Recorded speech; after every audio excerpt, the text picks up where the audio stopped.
Est-ce que je vais vous parler d'un produit qui m'a sauvé la mise? Oui. Est-ce que c'est cher? Carrément. Est-ce que le prix est justifié? Eh ben pas forcément, et je vais vous dire pourquoi.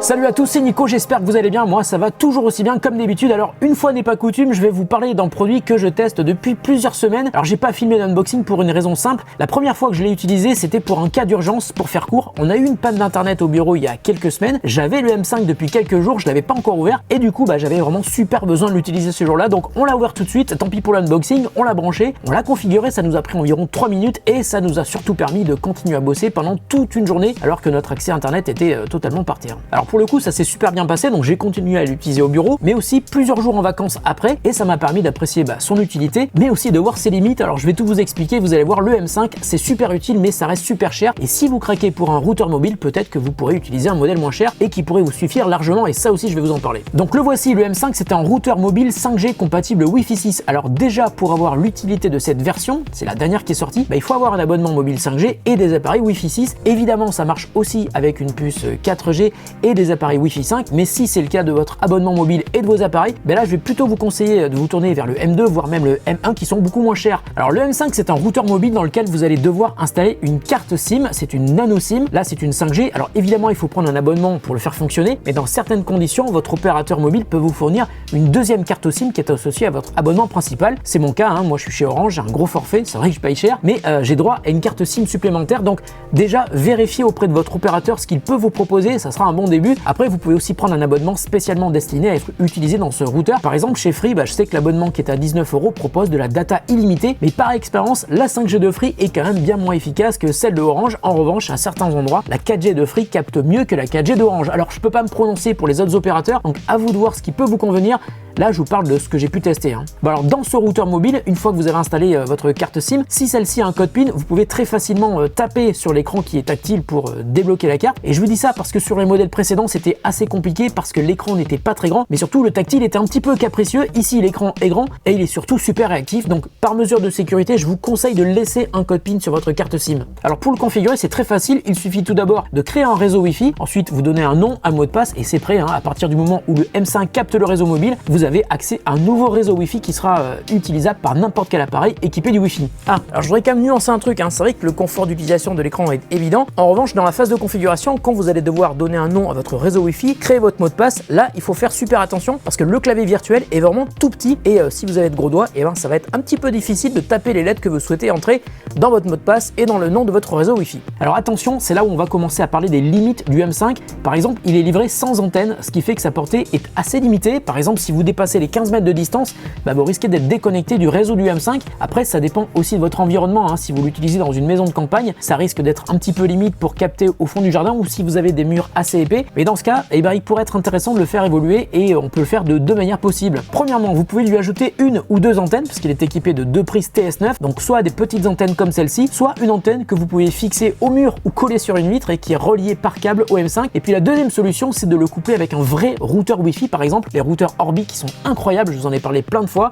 C'est vrai que c'est un petit peu cher, mais c'est très efficace et surtout c'est évolutif parce que vous pouvez rajouter plusieurs satellites suivant la surface que vous voulez couvrir. Et puis pour brancher le M5 sur un routeur Wi-Fi, c'est pas compliqué. Vous voyez à l'arrière, il y a un port Ethernet qui vous permet de brancher un câble entre le M5 et votre routeur Wi-Fi. Et dans ce cas, vous pouvez vous connecter au réseau Wi-Fi de votre Orbi. Et par exemple, vous n'utiliserez donc que la fonction 5G ou 4G de votre M5. Alors quand on a utilisé notre M5 au bureau, on a vu que les ordis qui étaient dans la pièce à côté captaient moins bien. Donc on a tout simplement branché le M5 sur notre réseau local et c'est lui qui a fourni un accès Internet à tout le monde dans le bureau. Et ça de manière transparente. Et quand je vous dis tout le monde, c'est qu'ici on a environ 15 appareils qui étaient connectés pendant qu'on a eu notre panne internet et on a ressenti très peu de différence par rapport au confort qu'on a habituellement avec notre connexion fibre. Alors attention, je pense que si vous utilisez le M5 tout seul, ça risque d'être assez différent car je vous disais, il n'y a pas d'antenne super puissante intégrée. Donc si vous êtes dans plusieurs pièces différentes et que vous voulez accéder à Internet, il va montrer ses limites assez rapidement. Donc prévoyez d'acheter une antenne ou de le brancher sur un routeur Wi-Fi ou un réseau local en Ethernet comme on l'a fait ici.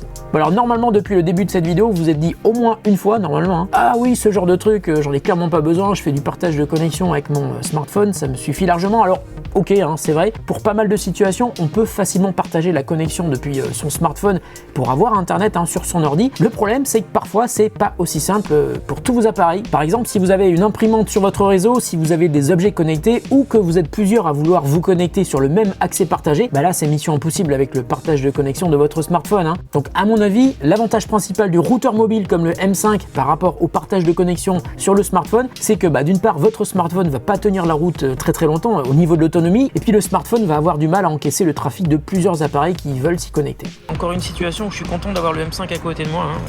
J'utilise la 5G du M5 pour envoyer un fichier. C'est très rapide. Là, je fais un test avec Speed Test pour voir si c'est bien rapide. C'est rapide, ça devrait aller assez vite. Je vais pouvoir envoyer mon fichier parce qu'évidemment c'est une urgence et j'ai pas envie de bouffer la batterie de mon iPhone.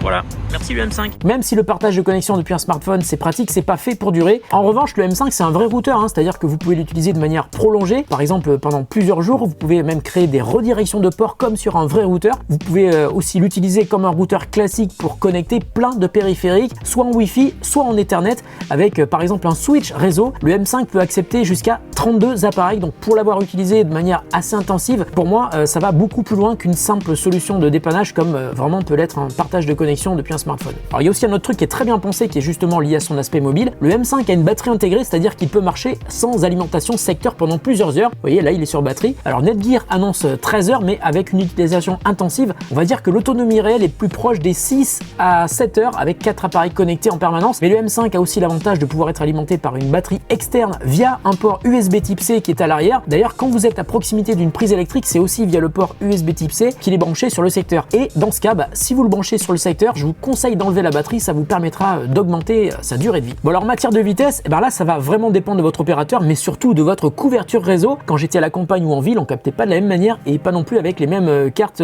SIM qu'on mettait dedans. Mais ce qui est aussi super intéressant, c'est qu'on l'a utilisé dans des conditions réelles et c'était complètement transparent. Par exemple, il y a quelques semaines, on était à la campagne, on avait nos téléphones, nos ordis et personne n'a ressenti de ralentissement quand on était sur Netflix et sur YouTube en même temps. En fait, on avait vraiment presque oublié qu'on était sur une connexion mobile. D'ailleurs, il y a un autre petit secret qui est lié à son port USB Type C que je souhaite vous partager. On peut utiliser la sortie USB Type C pour partager la connexion réseau vers un ordi et dans ce cas, on peut aller encore plus vite que le Wi-Fi 6 et même que le port Ethernet puisque la connexion réseau USB Type C peut atteindre théoriquement 2,5 gigabits par seconde sur ce M5. Bon alors pour ça, évidemment, il faut avoir une très bonne connexion 5G, mais le déploiement de la 5G se fait très vite et si vous êtes dans une zone qui est bien couverte, ça peut être beaucoup plus rapide que la fibre. Bon alors maintenant parlons de l'autre point qui fâche. Je vous l'ai dit, c'est un appareil qui est quand même très cher, ça coûte environ 750 €, c'est vraiment une somme. Alors si l'accès internet est super important pour vous parce que vous avez besoin d'une connexion permanente pour votre boulot ou tout simplement parce que vous avez toujours envie ou besoin d'avoir un accès internet pour plusieurs personnes ou plusieurs appareils, le routeur mobile c'est quand même une solution qui est beaucoup plus efficace qu'un partage de connexion depuis un smartphone. Il faut mettre le prix, mais clairement ça vaut le coup. Mais maintenant regardez bien vos besoins en matière de vitesse. Pour vous donner des idées plus précises, Netgear propose 5 modèles de routeurs mobiles. Je les ai à peu près tous testés depuis plusieurs années et les modèles les moins chers sont souvent largement suffisants pour des besoins basiques, mais l'avantage des modèles plus chers et surtout du M5, c'est d'une part évidemment la 5G, je vous l'ai dit, le Wi-Fi 6, mais aussi le fait de pouvoir accueillir jusqu'à 32 appareils et puis surtout il y a le confort d'utilisation de l'écran tactile que je trouve génial. Quand je repense à l'utilisation du M1 et du M2, c'était vraiment poussif. Il y avait aussi la possibilité de se connecter